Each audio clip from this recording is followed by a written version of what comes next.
Hi மக்களே, welcome to the தடை reports. இன்னைக்கு நம்ம சரீரம் படத்தோட ரிவ்யூவை தான் பார்க்க போகிறோம். இது ஒரு டிஃப்ரெண்ட்டான கதைக்களம்னே சொல்லலாம்.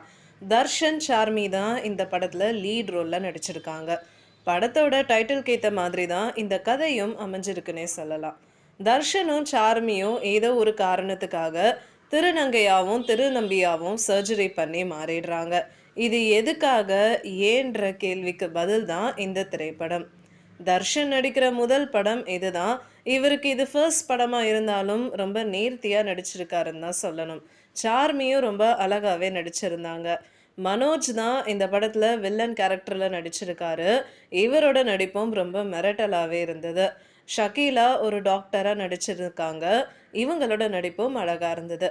படத்தோட டைரக்டரும் ஒரு கெட்ட போலீஸ் ஆஃபீஸராக நடிச்சிருக்காரு. இவங்களை தவிர்த்து நிறைய திருநங்கைகளை நடிக்க வச்சிருக்காங்க. இந்த படத்தை இயக்கியிருக்கிறது ஜிவி பெருமாள்.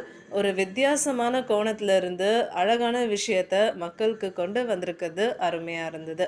ஒருத்தரோட சரீரத்தை பாதுகாக்கிறது ரொம்பவே முக்கியம். தேவையில்லாமல் அறுவை சிகிச்சை பண்ணி சரீரத்தை கெடுக்கிறது ரொம்ப தப்புன்றது தான் இந்த படத்தோட உட்கருத்தாக இருக்கு. தொடர்ந்து ஒருத்தர் சரீரத்துக்கு அறுவை சிகிச்சை பண்ணிகிட்டே இருந்தால் அதோட விளைவுகள் அவங்கள விட அவங்களுக்கு பிறக்கிற குழந்தைக்கும் அது ஆபத்தை விளைவிக்கும்ன்ற ஒரு சோஷியல் மெசேஜையும் மக்களுக்கு கொண்டு சேர்த்துருக்காங்க. ஒரு நல்ல திரைக்கதை தான் இந்த படம். ஸோ மறக்காமல் இந்த படத்தை மிஸ் பண்ணாமல் பாருங்கள். உங்களுக்கு இந்த வீடியோ பிடிச்சிருந்ததுன்னா லைக் பண்ணுங்கள், ஷேர் பண்ணுங்கள், சப்ஸ்கிரைப் பண்ணுங்கள் அண்ட் மறக்காமல் கமெண்ட் பண்ணுங்கள்.